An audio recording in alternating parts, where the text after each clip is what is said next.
नमस्कार दोस्तों, मैं एक बार फिर आपके सामने। दोस्तों, ये मई 2020 का दूसरा हफ्ता है और जैसे कि आप सबको पता है कि इस वक्त हमारा देश कोरोना ऐसी महामारी से लड़ रहा है और इस कोरोना ऐसी महामारी को हमारे देश में कैसे लाया गया या ये कैसे आई, ये एक बहुत बड़ा मुद्दा है। तो अभी तो सब लोग चाइना के पीछे लगे हैं कि ये चाइना से आया। दोस्तों, मैं आपको एक बात बता दूं, हो सकता है इसमें अमेरिका की भी एक साजिश हो।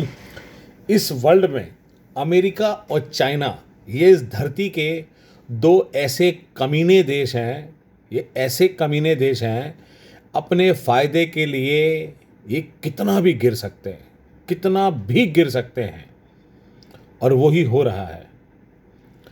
अब मैं आपको समझाने की कोशिश करता हूँ कि चाइना जैसा देश मजबूत कैसे बना।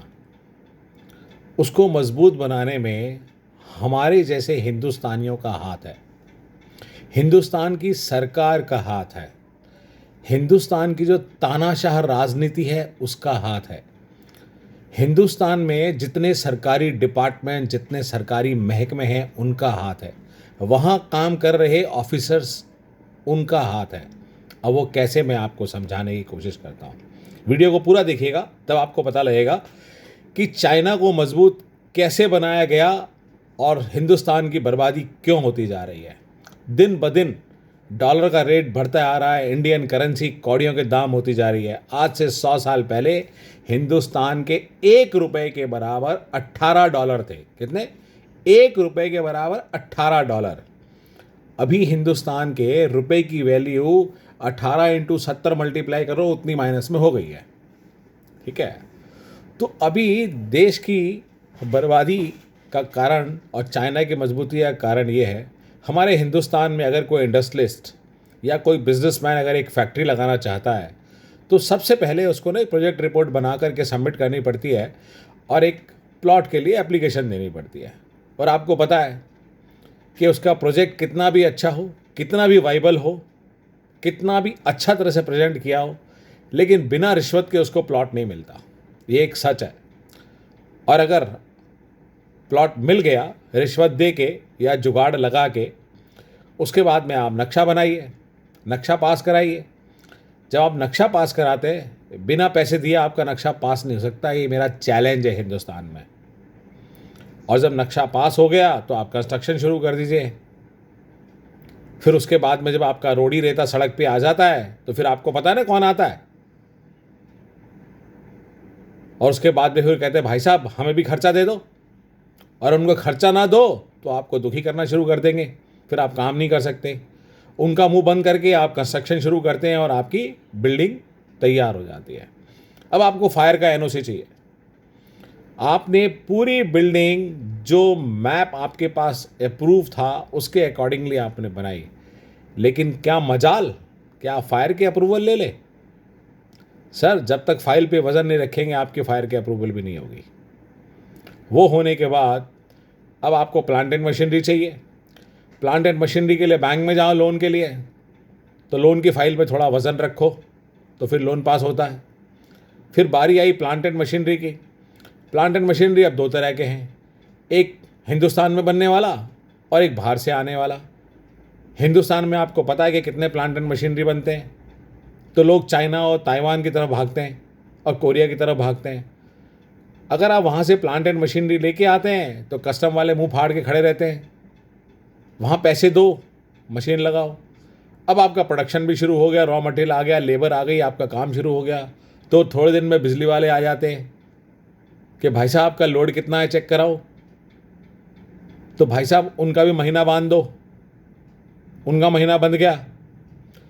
अभी आपके पास लेबर आती है, काम शुरू होता है, फिर वो ईएसआई और पीएफ वाले आ जाते हैं, फिर उनके खींचा तानी और उनकी नौटंकी चालू हो जाती है, फिर उनका महीना बांध दो। और उसके बाद आपने माल बना लिया और बेचने की बारी आई तो बायर, जो बाज़ार में ख़रीदने वाला, कहता भाई साहब हम तो 3 महीने के उधार पे लेते हैं। अब जिस बिजनेसमैन ने करोड़ों रुपए लगाए हैं वो 3 महीने के उधार में माल क्यों देगा और आपके धंधे में पैसा क्यों लगाएगा? लेकिन बेचारा अब करोड़ों रुपए लगा चुका है, वो 3 महीने के उधार पे आपको माल देता है और न जाने कितने लोग उसके पैसे लेके भी फरार हो जाते हैं। अब एक मुद्दा और जो सबसे गर्मा गर्मी वाला हमारे देश में है वो है लेबर का। लेबर ना तो कभी फैक्ट्री में टाइम से आती है, ना ठीक से काम करती है। दिन में उनको 40 ब्रेक तो बीड़ी और सिगरेट के लिए चाहिए और चाय पीने के लिए चाहिए और बाथरूम के लिए चाहिए। कर लो काम की प्रोडक्शन और करा लो काम। इतने उलूल जुलूल खर्चे होने के बावजूद, इतनी परेशानी उठाने के बावजूद फिर बंदा कहता है चलो जी मैं माल 1 नंबर में बेचने की कोशिश करता हूँ। तो जीएसटी के लफड़े और ना जाने कितने दंड फन, और अल्टीमेटली आदमी दीवार में सर मार के कहता है कि भाई 2 नंबर में का धंधा कर ले। तो कुछ लोग तो 2 नंबर के धंधे की तरफ चले जाते हैं, नगद में खरीदते हैं, नगद में बेचते हैं, और कुछ बेचारे 1 नंबर में काम करना चाहते हैं तो 1760 परेशानियां उठाते हैं। और जो लेबर है अगर उसको कुछ कह दो तो लेबर कहती है मेरा हिसाब कर दो, और हिसाब कर दो तो वो पहुंच जाती है कोर्ट में, लेबर कोर्ट में। और लेबर कोर्ट जो है ना लेबर के साथ खड़ा रहता है, कभी मालिक की तो सुनता नहीं। कि हिंदुस्तान में तो बिजनेसमैन चोर है ना, हिंदुस्तान का बिजनेसमैन चोर और कसाई है। तो जितने ये रिश्वत खाने वाले सरकारी अफसर है वो सब ईमानदार है सारे। मैं तो सरकारी दफ्तर में लोगों को दिन में दारू पीते भी देखा है कि बोले भाई साहब लंच में तो 2 पैक लगा ही लेते। हरामी कमाई है ना। अब इतनी परेशानी उठाने का जिगरा हर बिजनेसमैन में नहीं होता। इतनी परेशानी उठा करके जो आदमी बिजनेस करेगा वो ईमानदारी से टैक्स नहीं देगा, ये मेरा दावा है। और अगर कोई ईमानदार होगा और इन भसूड़ियों में नहीं पड़ेगा तो वो सीधा फिर कहाँ जाता है? चाइना, जहाँ से रेडीमेड माल आता है और रेडीमेड माल बेचता है।